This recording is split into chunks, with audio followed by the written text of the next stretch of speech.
Mark Beaumont, thank you so much for jumping on to this podcast. I actually just realised, looking at the screen, I've got my London Marathon completed top on, and I feel sort of inadequate wearing it, considering what you've done. But how have you been recently with everything going on? I imagine with a man that's used to going around the world and traveling and lockdown, have you dealt with everything being locked down? I mean, it's been an entire change, like most people. But no, it's probably apt that you wore that T-shirt because for somebody, people know me as a bike rider because, but this year not being able to do the big globe trotting cross continent rides, I've been doing a lot more running. I've been Oh, doing a lot more on two feet rather than two wheels, and even at the weekend there. Um, Trying to complete the Fife Coastal Path, which is 106 miles, so like 170k route around near where I live in Scotland. But that's proper adventure running, like around the cliffs and along the beaches, and a 21-mile stretch, like 33k took us 4 hours, so it's not like straight running. But I love that, so I'm whilst I've totally got into performance and breaking records and the sharp end of it, I'm still a kid that just loves adventuring. So mm. I'd much prefer to go gravel night riding or do a gnarly section of like coastal beach paths rather than just plod the pavements or go for a turbo session on the so whilst I enjoy the performance aspect of it, for me it's always been the wanderlust and the adventure. So in answer to your question, this year has been, of course, a lot of stuff closer to home, but I live in Edinburgh in Scotland, and there's worse places to be stuck. Took on a project with my young daughter to run and cycle every single street in Edinburgh, which was quite cool, over 500 miles, and proper quality time, father and daughter, getting to see the familiar and unfamiliar ways. When you're not allowed to go more than 5 miles from home, yet you manage to cover 500 miles together, 800k. It was a pretty sweet project. What I was meant to be doing is stuff like race across America and big expeditions all over the planet. But for obvious reasons, that hasn't happened. But I've kept fit. I've mixed it up. I've been doing a lot of open water swimming and other stuff. Do you see your daughter's? Do you feel her path is going in towards endurance? Well, she's only just turned 7, so Okay, well, yeah, she's got a way to go. so yeah. When she completed every street in Edinburgh, she was still 6 years old. So it's funny because for a 6-year-old, she doesn't have any ambitions except for sort of living in the moment and sort of loving spending time with Nikki and I doing adventure stuff. So I think in the PE school environment, I don't think she's super competitive. I don't think she, puts herself forwards and is very athletic. But I think when you take her into the great outdoors, like any kid, she just loves adventuring. And, it's no big deal if it's only a big deal for a child if you make it a big deal for them. They've got no Mm. reference point. So, if you turned around and said, let's cycle 500 miles, they'd say, of course not, that's crazy. But just do an hour a day, take it off, make it a project, and the big picture takes care of itself. So if she turns around in 10, 15 years time and wants to do big expedition stuff, I think she'll have the right toolkit. I think she'll have the right life experience. She'll have the right mindset for it. But whether she's that way inclined or not, who knows? At the moment, it's just about having creating great memories together. Yeah. Is that how it kind of started for you? Did you just start adventuring as a young kid, getting out there, and is that where it sort of began? Yes, but not in a sort of a planned, this is what I want to be way. Mm. I grew up on a small farm in the foothills of the Highlands of Scotland, and I didn't go to school till I was in secondary school. So I was homeschooled through primary years. And that, I guess, gave me an incredible freedom. It's myself and my two sisters on the farm, and we had, a farm to run. So certainly from a young age gives you a good work ethic, when you've got physical tasks to do every day. You've got 60 goats to milk every morning. You've got 13 horse boxes to muck out. You've got a farm to run. So there was very little time, I guess, relatively little time spent around the kitchen table doing the subjects, and most of my time was in the great outdoors. So neither of my parents were athletes or adventure athletes.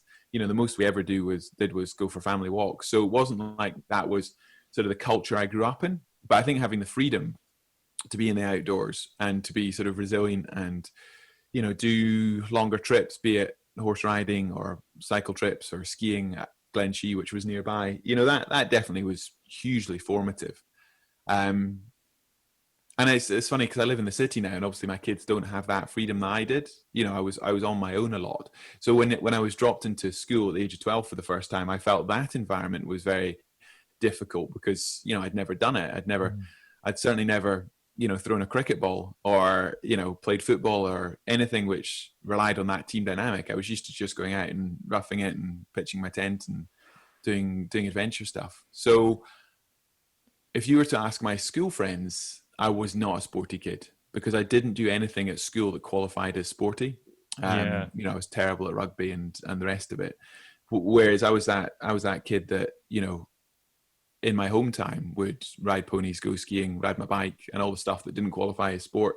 So it was only really until my early 20s that I sort of redefined what I was doing and went, hang on, I could take this, to filmmaking and sort of big expeditions. And over the last 15 years, that's now taken me to about 130 nations and territories and, all the documentaries and written 5 books and the rest of it. So I think it's important not to reverse engineer a career like this and say, I was in some way nurtured into an athletic career. It wasn't given to me in that sense. I just sort of had a lot of formative experiences, which took me into the great outdoors and gave me that sense of, that sort of want to go out and push myself. Do you think a lot of the stuff you've gone into, as you said, you got older, you got filmmaking, you got books. Obviously, adventure is not when you type in the word Mark Beaumont, there's venture is right next to it.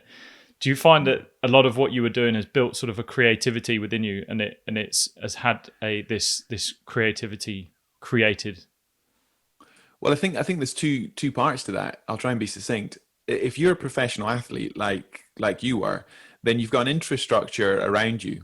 You've got coaches, you've got sponsors, you've got a salary at the end of the day.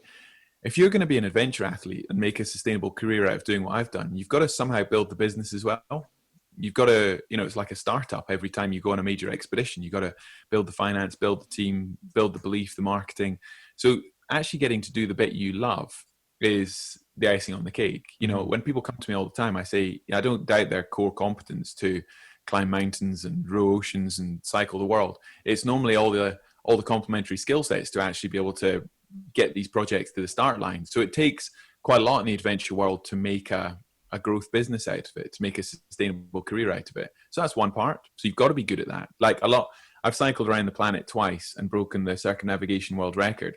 In between the 2 times I cycled around the world was a decade where lots of people broke my record. And I think quite a few of them felt a bit put out that it didn't offer them the career, the platform, the business that they thought it would. Because by breaking the record in itself, that doesn't actually give you the career. That sort of unlocks the potential to then, build your story. So the storytelling element, the creative aspect, everything that you're talking about is actually something separate from being an athlete. Mm-hmm. You can smash these records out of the park, but nobody knows who you are. You'll get a moment in the papers and then it's gone. So to actually sort of, not to be too corporate about it, but to build your brand, to build a business and to give yourself the opportunity to do these things sustainably, you've got to feed that creative side. You've got to understand how does it make sense, not just to me, but to the world around me. So when I was at school, I loved art. Art was one of my favorite subjects. And, but because I did well in my sort of, I guess more academic subjects, I was pushed into an economics and politics degree at university, which I enjoyed, nothing wrong with that. But I didn't do it because that was my core passion. I did it because I got the grades for it. And then, the assumption was that I would then work in finance and, become an accountant, whatever. And in a strange way, those sort of that enjoyment and that passion for art at school came full circle in my 20s when I then, became a filmmaker, doing documentaries, writing books and storytelling. But I have to say that didn't happen because I went out looking for it. When I first picked up a camera for the BBC in the UK, I did it for the straight utilitarian sum that I needed to thank my sponsors. I didn't do it because I had any interest in being on telly, on, the art of filmmaking. I did it I was just thinking as an economist, I was like, okay, I need to fund this. I don't have any money. I need to get earned media value. I need to get return on investment for those sponsors. So you need to have both sides of that coin. And it was only in the coming years, working with some fantastic creators, a great late friend of mine, David Peat, a director at the BBC, who really for the first 6 years of my career took me under his wing and shared that passion for filmmaking and storytelling, and the opportunity that was, and also the positivity, how it can influence and inspire people. So that was hugely formative, and it turned it from me from as I say, a very crude sum. How do I give return on investment to my sponsors, to actually like a core purpose? Like, I want to continue to be a documentary maker and a filmmaker because I love the art of that. I love the process of that.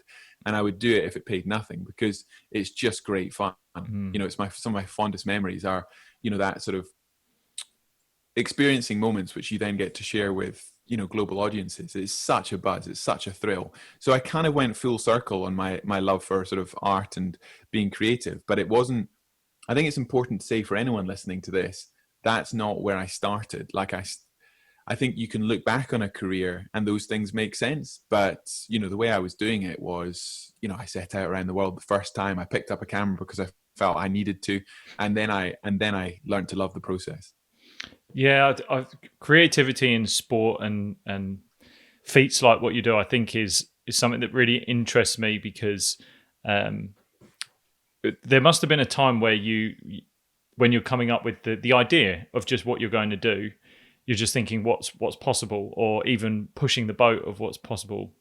Like, not to use a pun, but yeah, you're really just thinking of what is out there. And creativity in sport, for me, I see it even tonight, right? So I'm coaching tonight, and you can create things. Sometimes you see so many people just lacking the creativity within sport, which actually then pushes those boundaries, which is just so much fun to do it, because you're going into a realm of unknown. But also you see the fear in people's eyes when you're going into that realm of unknown, and the people around you that are like, this has not been done before, not sure. So there's kind of two parts to where I'm kind of going with this, is where does your ideas come from? Are they just from someone has done this, so therefore the competitive edge kicks in and I want to beat it? Or is it, let's try and find something that's not been done before and go that way?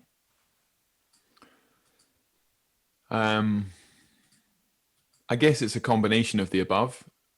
I'm a true believer in we don't live in a meritocracy. Those who get to the top of their game aren't always the best in a nuts and a bolts sense of their sport. So as athletes, we all have a familiarity bias. We all sort of just geek out on our training, on our process, and just trying to look around us and go, well, what's everyone else doing? Can I do it better? So certainly when it comes to endurance sports, I'm not sure if this relates well to cricket, but certainly when it comes to endurance sports and adventure sports, there's sort of an assumption that, well, A, the bit you enjoy doing is training, therefore I'll train hard. And also just beating other people, that comparative success is success. Whereas my belief has always been, I'm always very clear on, I'm not the world's best bike rider. I mean, simply by form, I'm 6'3" and 90 kilos. There's, if you look at the straight aero advantage or power to weight ratio, there's clearly better, physiologically built riders to myself. Psychology, the ability to endure, well, that's another whole topic.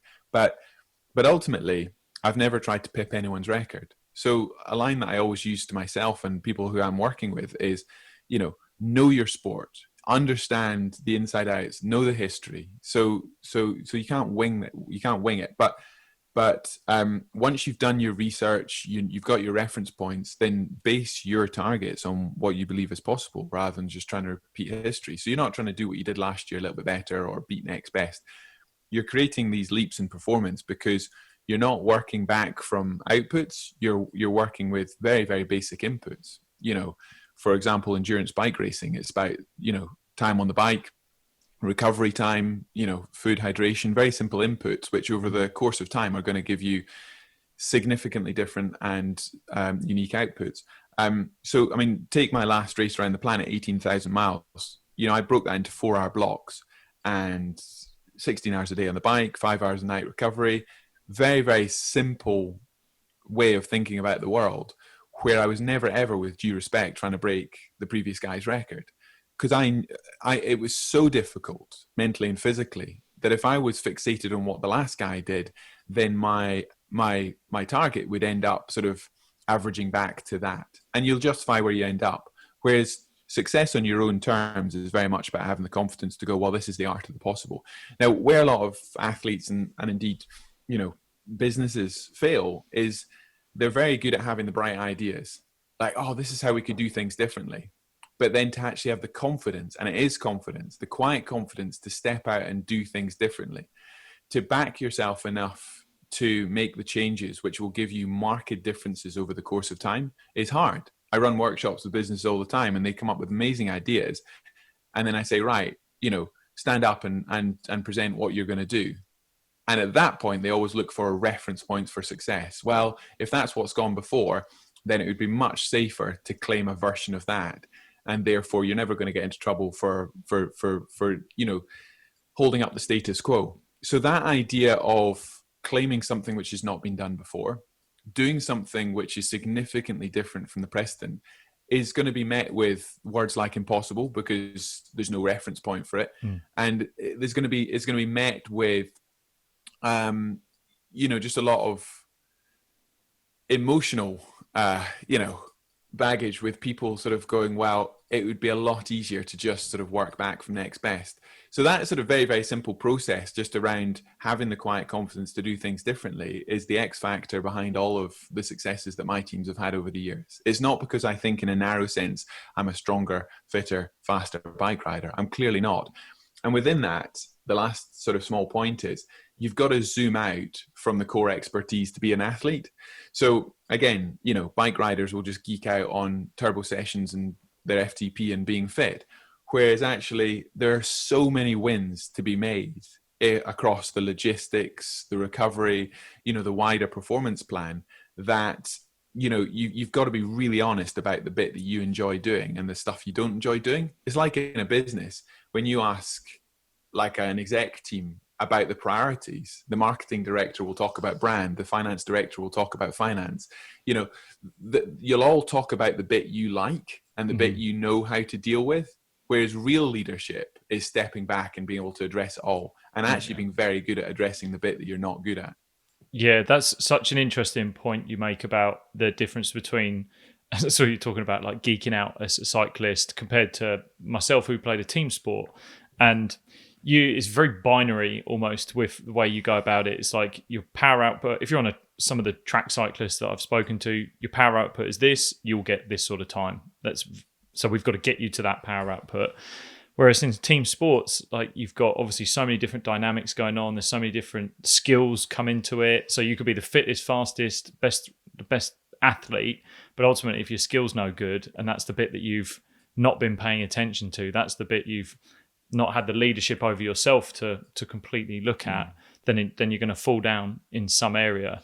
I was speaking to Nick Littlehales on a previous episode, who worked with Team Sky in the Tour de France and on their sleep recovery, and he, again, Sir Dave Brailsford's aggregation of marginal gains, like they just looked at everything. It's just you have to take it into account rather than, you're always going to gravitate to the thing you like. And a really good point about falling back on a reference point to the past, because it feels safe, feels right, it feels a good thing to do, but ultimately you don't become one of those outliers if you don't do it. That's for sure. No. And also, I mean, you alluded there to the power of the team. Even with these solo endurance adventure sports, you do have an incredible team around you. And I think what you're alluding to, especially on the field, is the fact that your skill set counts for a lot, but like the culture, the camaraderie, what I would define as the emotional leadership, the simple stuff that if you've got the even emotional keel, if people know what to expect of you, on a good day or a bad day, it's that bit where at 3:30 a.m, when I get out of the RV and on the bike, if I smile, my whole team smiles. If I look worried, my team look worried. So I can have delegated the entire task to them, get me around the world, and my job's just to ride the bike. But you can never delegate that sort of leadership. And you see that a lot with more experienced athletes who understand the responsibility to carry their team. And everyone is always bouncing off each other. When you're doing things which are difficult, they're hugely interconnected. And you don't work on these things alone, even if you're a solo athlete. So the way you think, the way you communicate, and the way you act under pressure is probably the most important sort of tell in terms of performance, and that consistency. So certainly when it comes to endurance, it's not about smashing out the park. And you'll see it with cricket as well. It's not about being brilliant in any given day, but it's about dependability, consistency, and really being in the moment. They talked about that in the Last Dance, in the Michael Jordan doc. His ability wasn't that he could jump higher or run faster or his ball skill. It was he had an amazing ability to be utterly sort of in the moment of what he was doing and to carry his team. His emotional leadership was phenomenal. The belief that his players had in him and how that lifted everyone around him. So he didn't freak himself out by the shots he hadn't taken or the fact that there was only seconds left on the clock. And I think that ability to, I think it gives you great reassurance in your training phase to realize that it's not just about those skill sets. To step back and realize, the power of the psychology and how interconnected the team is, because you can practice these things. You might not feel it in yourself all the time, but how you come across to your teammates, to your family, to those around you, we're creatures of habit. You can build that over time, and it fundamentally, changes the outputs, your consistency in particular. Yeah, there's a great point you make about the consistency bit. That's one thing I just really, really bang on about too. There's no point being good for just one game of a tournament, one game of a season, and for you being good on the bike at everything for one day. It's not realistic. You have to look at it, the whole picture. You alluded to how you broke up the ride around the world, and you said you broke it up into 4 hours. How did you go about training that then? So what does your training look like as you're getting ready for that? And are you training in 4-hour blocks? Are you training throughout the day? Are you doing rides that are entire days, or are you getting as close as you can? So most endurance and venture athletes are probably follow what you'd call it, like a reverse periodization. So if you're a road racer, or you're a track racer, then you'll do your base miles, build your fitness over the winter months, and then as you go into your race season, you'll sharpen your intensity. You'll really focus on your speed, your power, your FTP, and all the zone 4 or 5 stuff. But if you're an ultra endurance athlete, you kind of do the opposite insofar as you spend your winter months really training through the ranges, really sort of pushing yourself incredibly hard, doing all your interval sets, cadence, power, the rest of it. And then when you actually get closer to your big event or your season, then you're actually riding easier, but you're riding longer, because the bit which people miss when it comes to adventure sports and ultra endurance is it's not just about your fitness, it's about your conditioning. Most people don't fail because they're not strong enough, but it's because they injure. And, good adventure athletes are the ones that don't injure. So you're not it's not about, how fast your sprint is or even your tactics as it would be in a crit race. It's about your ability to be good, just not just today, but tomorrow, the next day, avoiding, tendinitis and, chronic neck issues. And, just the round the world in 80 days for me was 1,200 hours of time trialing. So it's a vast amount of time spent in a position. And you can't replicate that in training. You going for the London Marathon, they would advise you to run a 22 miler ahead of time. Sure, you can step up to a single day endurance event, but when it comes to ultra endurance that lasts for weeks and months, you can't replicate that. So my point is that you push yourself as hard as you can through the ranges. I typically have a 3-week build, 1-week recovery program through the winter. And then the reverse periodization means that as I get closer to my big events or expeditions, I'm actually doing much lower intensity, but I'm just building the conditioning, and that's more about training the nervous system. That's more about just training your mindset to endure long hours. So your intensity actually drops.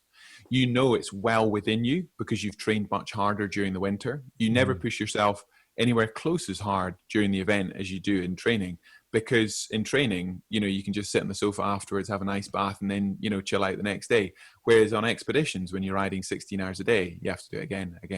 Yeah. So it's a different mindset for ultra endurance. And I think the biggest change in the last 10, 15 years is training through the ranges. Endurance bike riders back in the day used to just go on long tempo rides. They used to just sit at the same pace, and it doesn't really give you all the small muscle balances, all the resilience to injury that you need if you're trying to do the record breaking stuff. If you just want to go for a bike tour, sure, just go out and ride a same speed ride.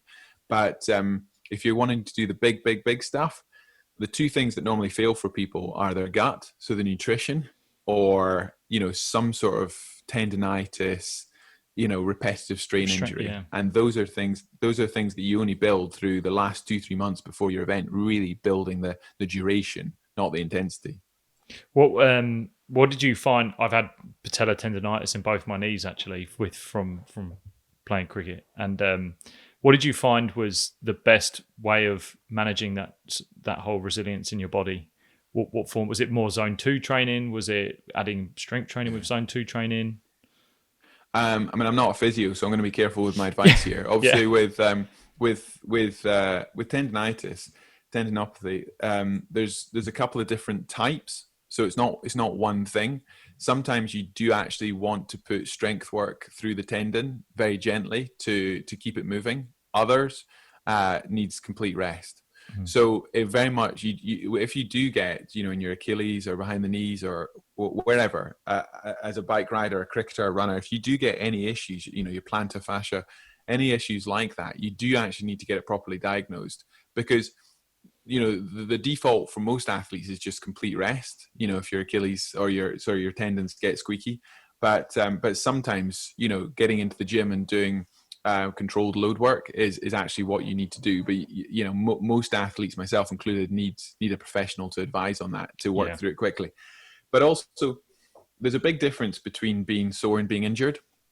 And if you're getting into ultra endurance expeditions, so you're doing multi-day, multi-week stuff, you will typically have conditioning sores in the first 3, 4, 5 days as the body settles down and gets used to that much bigger just duration, where you do feel like, can I ride through this? Is this going to be a game, a game stopper, or is it something that my body will adapt to? The body has a phenomenal ability to adapt, and there's lots of injuries I've had. And I guess, without going too deep on this, the one thing I would encourage athletes to think about, especially if they're endurance athletes, is when things go wrong, if you're physically fit, if you've done the training and suddenly something goes, it's very tempting to treat the sore. So you could have a sore knee, you could have a sore ankle, and therefore you strap it, you support it, you take painkillers, you do something to deal with the source of the discomfort. But if you are physically fit and you've not had too big a jump in load, then the discipline as an athlete is to question, why has this happened? What's the source of the problem? So as a bike rider, for example, if your knees start to hurt, then it's unlikely that your knees in and of themselves have started to just, fall to bits. Your knees are pretty robust. It's probably because your cleats are worn and your foot's not sitting straight, or, you need to go. So for example, I've had issues before where, I had a hamstring tear. And so I treated the hamstring tear rather than realizing that I had too much compression through my cycle shorts, and that was causing constriction on the muscle. So, there's an input which has changed. So as a bike rider, it could be your positioning on the pedal. It could be the garments you're wearing. Something has changed, which has caused that injury. And to think about the source of the problem as opposed to patching the pain is obviously the way to manage it and to be able to keep performing. Because a lot of people just go, well, I'm sore, therefore I'm going to stop, as opposed to thinking, what's the source of this pain? Because the source of the problem is not normally where the pain's coming from.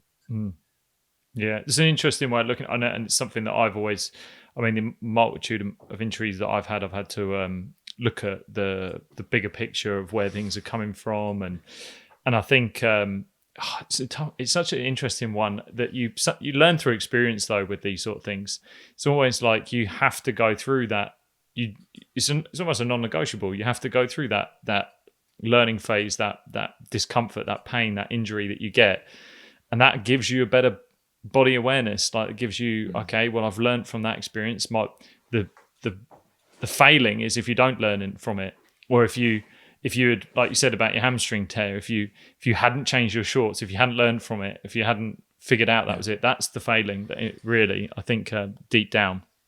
But I think also as an athlete, when you're super pushed, when you're stressed, when you're tired, it's really hard to be objective like that. It's really hard to step back and go, "What's happening?" You know, you just put a sticky plaster over the problem. And certainly with endurance, you go to idiot mode. You know, your cognitive function slows considerably. Your ability to, you know, emotionally connect to people, to be open to suggestions, to listen. You know, you're the blinkers go on when you get super tired or stressed as an athlete. So it's a real life lesson in being able to deal with difficult situations when you're in them, because afterwards it's so obvious what you should have done differently. But stress, sleep deprivation, overtraining, you know, they all bring out a different mindset where it's hard to be that rational. Yeah, you mentioned about gut health. Have you? And just before we started the podcast, you were talking about how you've been geeking out with some gut health specialists on your book and the podcast. Is this something you've learned? Obviously, diet will obviously be a big question that people will ask, but gut health, is there something you've learned now that you potentially wish you'd learned earlier about how to look after your gut when going into endurance events? I mean, I've learned lots, especially this year, because I've just published a book called Endurance, and having done this for 15 years, I sort of knew what I knew as an athlete. I'm sure I'm the same as you, you know, but I've always relied on professionals to know a lot more than me. Yeah. And I very much come from an adventure background where I didn't have that support network around me for the first half of my career, and then I've definitely built that in the second half. So I've recorded about 25 conversations this year with specialists in all sorts, and they're not the athletes, they're not people like you and me, they're the people who sit behind the athletes, who've got the PhDs in this stuff. And no, that's really interesting. So when you focus in on gut health and nutrition, I think if you were to think of all the big chapters in sport, you know, logistics, you know, kit choice and all that stuff, the biomechanics, the psychology, the physiology, nutrition is probably the chapter which is most susceptible to fads and fashions and marketing. You know, it's the thing, and certainly as far as amateur athletes are concerned, that it's easiest to jump into quite sort of extreme methodologies because that is the flavor of the month. Excuse the pun. Yeah. So there's a lot of quite extreme diets going on all the time based on what's in fashion. And you know, over the years, I've had quite a range of diets, and I think that the basic understanding is, you know, keep it natural, you know, understand where your foods have come from. There's absolutely the place for factory foods, gels and bars and the rest of it, and powders, but you know, some pretty solid advice is, you know, if your granny wouldn't recognize it or cook it, then, you know, as an athlete, you want to make sure that your diet is, you know, you can simply look at food and go, is that going to be easy for me to digest and for, you know, for me to get what I need out of it? And really understanding the power of your micronutrients as much as your macronutrients. So certainly 10, 15 years ago, people were just, you know, geeking out in certain endurance sports with, you know, really sort of heavy carbohydrate diets. But understanding the makeup of all your macronutrients, making sure that you've got a sort of a carb appropriate diet. By that, I mean, if you've got a day like today, sitting around podcasting and not doing some heavy training, then you're putting the fuel in that you need. It's proportionate to, as opposed to thinking I'm a keto athlete and therefore I just don't take in what I need ever, or I do lots of fasted training. And for me, it's about flexing your diet based on the needs as an athlete and keeping it as natural as possible, and understanding that your micronutrients are your oil. You know, that's, if you were to think of the car analogy, there's no point in putting all the petrol in if you're not looking after the engine. And, you know, people normally just worry too much about the fats, the proteins and the carbohydrates, and not nearly enough about all the micronutrients, the antioxidants, all the literally the oils in your engines, which are going to make that go longer. And it's not just about your performance as an athlete, but your longevity, your mental health, your all the other aspects which, you know, directly fuel off literally the colors on your plate. So I've certainly learned a lot over the last few years. But I've been quite a varied food journey throughout my career, from being a vegetarian when I was a student to, you know, having to eat anything I can find on expeditions. And I think the bottom line is you can be a healthy, well-functioning athlete on all sorts of diets. Yeah. There's no one win, but you do need to understand where your foods come from, keep them as natural as possible, you know, really minimize the additives and the unknowns in your foods. And, you know, as I say, if your granny would cook it, then you're probably onto a good thing. Yeah, I think that's where I've moved with my food and diet, and even speaking to people like Zach Bitter about how he does. He goes along the same lines about horses for courses, almost thinking about what you've got coming up, and if you can perform on a range of diets and understand what that diet is doing for you at certain times, then that's the ultimate way of doing it. You're not just eating pointless meals, and ultimately, yeah, you're right, being natural as much as you can. I wanted to just touch on the psychology. You've mentioned it a few times, and when you're training for events like going around the world, how are you training yourself psychologically for it? Do you feel this is something you were able to train, or do you feel it was almost innately within you from your experiences growing up, or yeah, what's your outlook on that? I think, you know, that 4-letter word, grit, the ability to keep going is definitely a learned behavior. You can't, for sure, you'll have people who are, you know, socially very different, you know, they're more comfortable on their own or not. But as an athlete, whether you're in a team environment or doing a solo sport, the ability to really dig deep within yourself and to make the hardest hours count, not just sort of wish them away, is definitely a learned behavior. You know, you can train in the gym, you can become physically very fit, all your numbers can be great, but as an endurance adventure athlete, probably the same, you know, as a field athlete playing cricket, when it comes to the big tests, you have to have been there. You have to have, you know, you can't write checks that you've not trained for. You know, you know, you can be physically very able, you can be very impressive, but if you don't believe and have the comfort zone to take on very, very difficult things, then it's very, very hard to write those checks when you're in the event. So, you know, cycling around the world the first time set me up to do it the second time. All the expeditions in between those two rides, which were a decade apart, you know, by the time you reach one horizon, which you thought was your Everest, that was the biggest thing you'd ever done, you then see how that leads to the next. So I can look back over my career over the last 15 years, and there's a very clear chronology. It looks very professional, it looks very sure-footed, it looks almost quite inevitable, whereas that's only the way you look at a career going back the way. And I think anyone who's been suitably ambitious in their career over a decade plus, nobody else should be able to step into your shoes and do what you do. You know, I'd say they can be physically as able, they can have the skill set, they can have read the books, but unless they've lived in your shoes, just like anything in life, you know, we don't need to be talking about sport here, but you need to get to a point, you know, as an operator where you're valued because of who you are, not just what you do. You know, it goes back to my very original point about not living in a meritocracy. If it was purely about the core skill set, which you could learn in a classroom or a gym, then anyone could do it. But it's not. It's about your network. It's about your life experience. It's about your ability to cope under pressure. You know, how are you when you turn the heat up? So that grit, that resolve, that mindset is the biggest learned behavior. And you know, what I always say to people who have these big ambitions, certainly in adventure sport, is, you know, shoot for the stars, for sure, take on your biggest dream, but do your apprenticeship.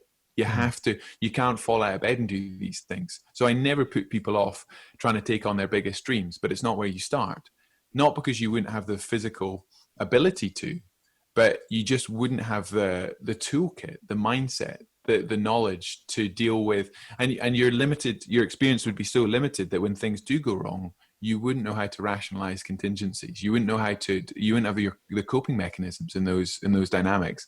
So the other very quick point is, once you get to real crisis points on expeditions, once you end up on those really, really hard points on the field, you really, really do think back to similar situations. You are very much, and also you don't think of failing because you've lost the objectivity on that situation. It's not a moment in time when you're put into a crisis.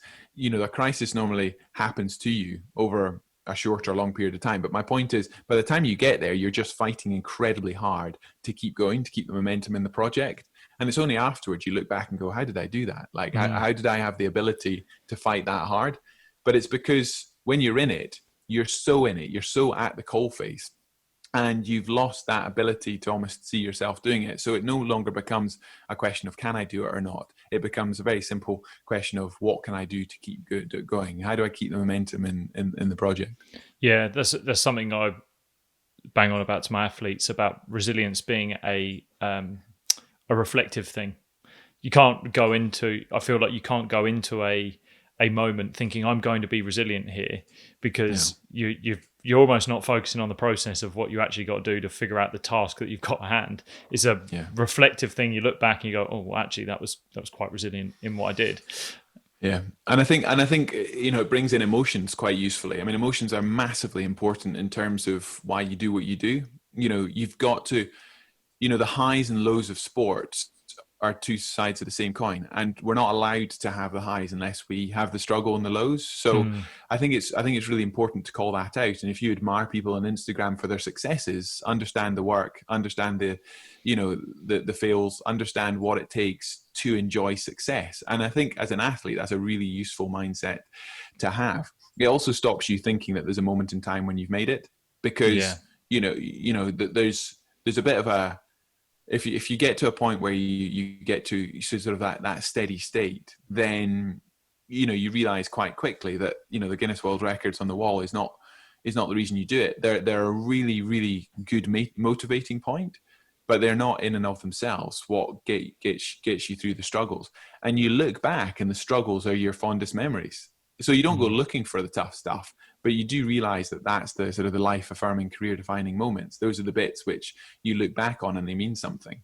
But it's a hard one because you can't sell sport on that. You can't.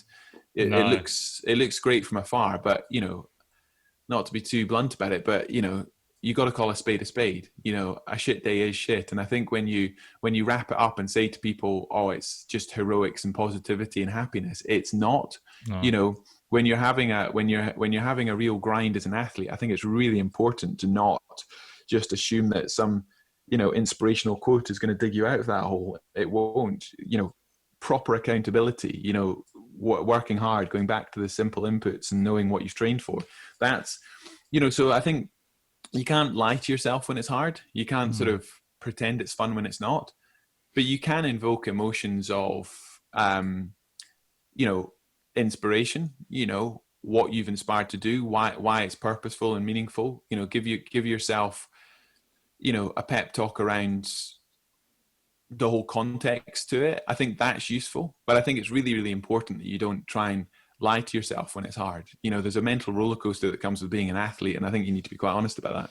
Yeah. I mean, I'm really conscious of time, so I wanted to just quickly touch on your support network that you had with it. How much of what you've gone through do you reach out for help? Do you kind of fall back on them? Talk to us a little bit more about your support network, because I've seen videos of, obviously, when you did around the world, you had the RV and you had loads of people. How many people did you have with you actually as a support network? On the Around the World in 80 Days, there was 6 to 8 on the road at any one time. So I'd have two RVs, I'd have a media vehicle, a performance vehicle, and then I'd have what I'd call base camp back here in the UK, which was running logistics and media and other bits. So I mean, over that entire project, there was about 40 people working on it. Not all of them full time, but there's a lot of people, a lot of moving parts. And I think I touched on it before. I rely on them hugely for their skill set and their capacity, their ability to complete on the task, because I've got one job, and that's to ride the bike. But, what I said before and meant was, you'll never delegate that sort of emotional leadership. Even though I'd sort of handed over to my logistics team and my performance team all it took to get around the planet in 80 days, I was acutely aware that I'd employed them all. I'd set them all up to task. And so it really did matter how I communicated with them. It really did matter, how I was with them, even in my lowest moments, because that honesty, but also that sort of quiet leadership gives everyone the confidence that you can complete on the task. Because if I fail, everyone fails. And I think a lot of athletes lose sight of how their behavior, their communication affects their support network around them. So certainly in performance sports, certainly working with Laura Penhall, my performance manager, she sort of says, well, in the Olympic cycle, it doesn't matter. My athlete can have a good day or a bad day. My emotional behavior has to sit completely aside from that because I'm just there to support them. All the arrows are going that way. But I get that up to a point. But there is a two-way street. Athletes have to realize how they influence their support teams around them and how hard it is to support athletes. Yeah. And, the thank and the credit that deserves, because you can't perform at that level without the love and support of family, friends, performance teams, and the rest. Yeah, that's a really nice point, actually. Yeah, it really is a two-way street. And I think when you're younger, you probably take it for granted. You probably really do take it for granted just through emotional intelligence that you have at that level and at that age. Just before we finish, you obviously travel around the world. Where was the sort of the best place that you visited throughout that whole period? What was the place that was most beautiful in your eyes? If I was to go for that ride alone, I would choose Mongolia. Wow. Absolutely loved, I guess, maybe because it came after Russia, which was a particularly hard ride. But the Mongolian steppe and the Gobi Desert, absolutely stunning. Just empty, treeless, population of less than Scotland in a country that size. It's just amazing. I've ridden the length of New Zealand twice, and I'm sure you'll have a lot of listeners in Australia, and they'll want me to say Australia, but but New Zealand's probably more interesting riding, I'm sorry to say. But it looks just like Scotland on the other side of the planet, so it's not. I think it's probably the familiarity of New Zealand that I quite enjoyed. But if I'm allowed to sort of choose from other trips other than the around the world, then I would go to Africa. So say like Botswana, like there's a stretch. This was during Cairo, the Cairo to Cape Town? Yeah, breaking the Cairo to Cape Town world record, 6,000 miles down the length of Africa. And there's the section in northern Botswana, which is just dreamy. I'd love to go back there with my family. You're riding along with giraffes and elephants and wildlife around you. And it's, there's very few places on the planet that are like that. It's kind of why I do adventure sports rather than sort of competitive road races.